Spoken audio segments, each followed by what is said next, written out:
Hello there, World of Tankers. Welcome into the channel. I'm, of course, your host, Droodles Blitz, and in today's video, we are going to be doing, once again, a Make Me Suffer. It's been a while since I've done one, probably over a year. But I figured, you know what, it's been enough time, and this is a tank that I don't even need to run stock to make me suffer, but we are going to run stock. The KV-5 has two gun options. You can either run the high penetration 107mm, the same type of gun you'd find on a T150, just at tier 8. It's got very good standard pen at 230, and the premium is at 275, enough to easily cut through even the strongest of frontal armor in tier 8. Sure, its alpha damage is only 320, but its DPM at 1812 is enough to cut through most frontal armor and at least put a bit of a sting. Now the other gun is the 107mm with 2300 damage per minute. It's a big difference. I mean, you can see it's a 500 damage per minute difference. So you might be thinking, well, isn't this gun better? And then you look at the penetration, and you see that it shoots AP shells as standard with 175 pen, and the premium on this tank is the same pen as the standard on the other gun for the KV-5. Now, if you're unaware, 230mm of premium pen in this day and age of Blitz really does not get you very far. So we're going to see just what it's capable of doing, but I do not have my hopes up. The other issue with the KV-5 is this. This is a Mil 1 aiming at the frontal armor of a KV-5, not with calibrated on, just with normal penetration, 217mm.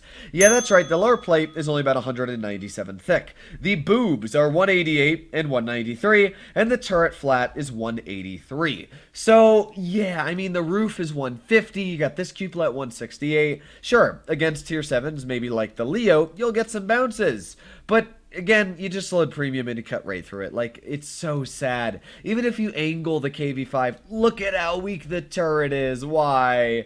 Just why? You can't even angle the turret either because it's so bad. So, really, there's only two things that the KV-5 has with our Make Me Suffer. It has high DPM and a very heavy, should I say, tank itself, as it weighs in at 100.18 tons.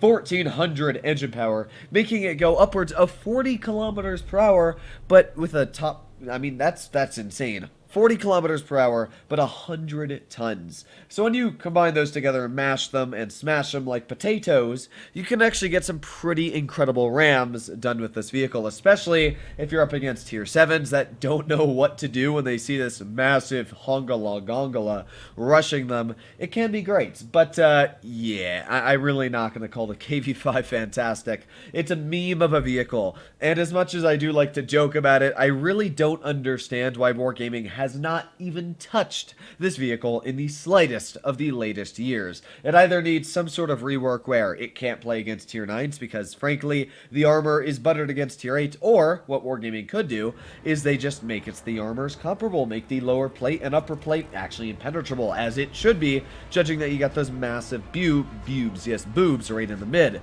Make the boob in the mid 220 thick. Make this actually a super heavy that, you know, does jobs like, you know, the VK-168, bouncing shells, imagine that. Give the second gun on the vehicle, which is the better pen gun, more DPM, something to make it actually worthwhile playing. It's sad how bad the KV-5 is in certain scenarios, but we're going to see what we can do here. I shall speed up the hill. Let's go up, up, up, up, up, and away. And we have perfectly made our way over the hill. And now I'm going to continue driving up the hill. I'm actually surprised that ISU made it. But yeah, we're just going to drive over here and down the hill we go. This is a really good position if you want to try and get some pot shots off into the side of the team there. And judging that they have a very weird lineup. They got two heavies, the IS-3 and the T-32. But apart from that, it's all tank destroyers and mediums. So I don't know what to expect. I mean, our mediums haven't spotted anything, but neither have our heavies over here. Oh, yes, they have. I take that back. We got that Ferdinand, and yeet! Nice shot into the side of that Ferdinand, actually. Pretty solid. And because we have such a high DPM with this vehicle, we should be able to get one more tap into the Ferdinand. Look at that. We even finished him off.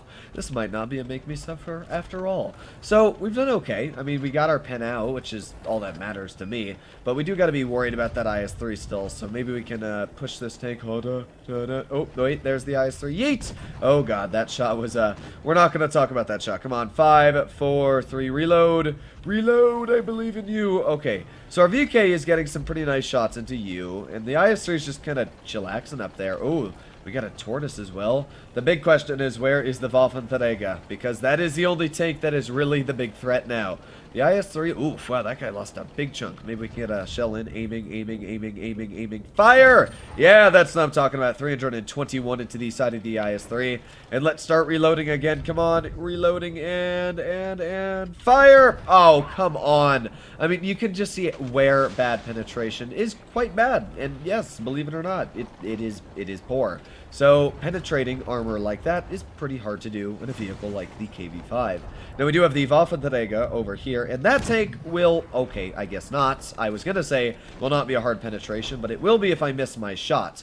Let's try it again. Here we go. We got the Waffenträger, and let's load in. Oh my god. This gun is so bad. The guy didn't even aim at me, and he just went straight through my front. I mean, this is just a good example of how useless the KV-5 can be. Now, thankfully, we do have pretty solid DPM, as we did go over, and because of that, oh wow, we actually got a bounce? That is super surprising. I did really not expect to get a bounce in the KV-5.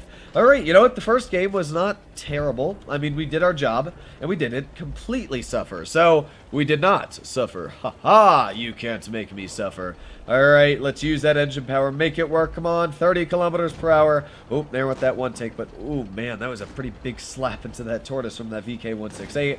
And that's all that's left. So let's see if we can pen the Tortoise. Aiming, and fire! Ha-ha! We penned him, and there you go. The first game was a solid victory. I mean, it wasn't incredible, but I'll take it. It wasn't bad either. We did 15... Okay, that was bad. 1,589 damage. That's really nothing impressive.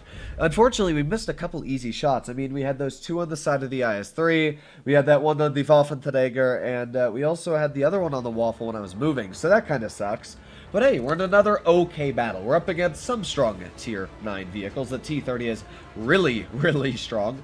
But Tier 8-wise, not terrible. I mean, we might be able to do okay here. One of the things that does make the KV-5 okay is that if you're using that DPM plus the very, very high hit point pool of 2,067 hit points, if you actually trade your hit points and use the gun shot for shot, you can actually come out on top a lot of the time. So here we go. Speed and power is key. Uh-oh, my team is not going with me. I am not super happy about that. Alright, so what we're going to do is we're going to turn our tank this way. Let us go into the edge of the town. That way we can hopefully work it a little bit safer without, you know, being completely destroyed. Now, I don't know where the T-30 is. That's the big one I'm worried about, because that T-30 will not only cut through my armor like no tomorrow, but as well, it will out-trade me very, very easily. So I got to be worried about that. Let's poke this. Hello, is anybody there? Doesn't look like there is. We got the T-54 off to the side. And oh, we do have an Emil camping at the back. Okay, well, let's aim in and fire. Oh, yeah, nice shot going into the Emil. Very surprised it hit, but, you know what, I'm not going to complain. We got that Emil just kind of chilling here. Let's even maybe, no. Oh, yes. Haha. We got a shell out. Okay, all right, we've gotten 2 shells out. Clearly that guy has some sort of brain damage, but, that's fine because we're still making quick work. And let's see if we can...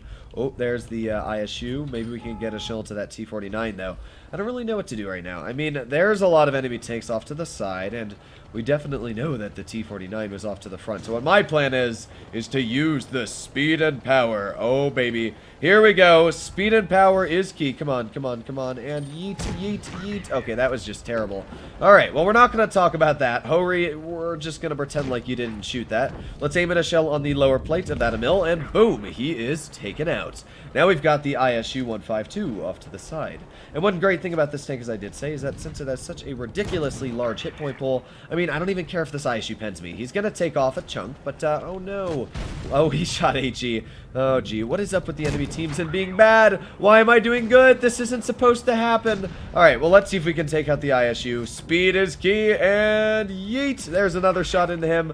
We got that 49 running away, but this ISU, he stands no chance for the mighty KV-5. Go, and he is in the water. I'll give him credit. He got away, but not really for long. We're just going to keep on driving, dead. Okay, let's just keep going.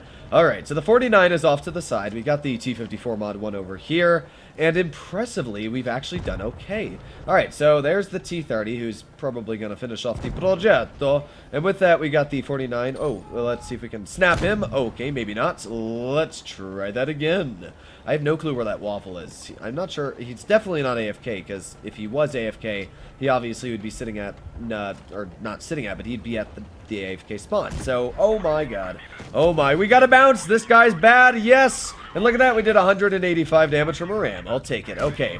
So that's about 500 damage there. Give him another love tap. There's another 173, but uh-oh, spaghetti. Oh, he's dead. He's dead. We're not dead yet. Okay, load an HE. Boom. Nice HE shell there for 319 damage. And oh my god, we're actually going to break 3,000 damage in the KV5. You know what? Just to put in some insult here, let's load in another HE shell because why not? Wiggle. Wiggle it. Yes! We got to bounce. I don't know how I'm actually bouncing shells. What the heck? Okay. Well, yeah, that's the KV5. I guess today's Make Me Suffer is not a Make Me Suffer. It's just, let's do good in the KV5, get a mastery, and win the battle.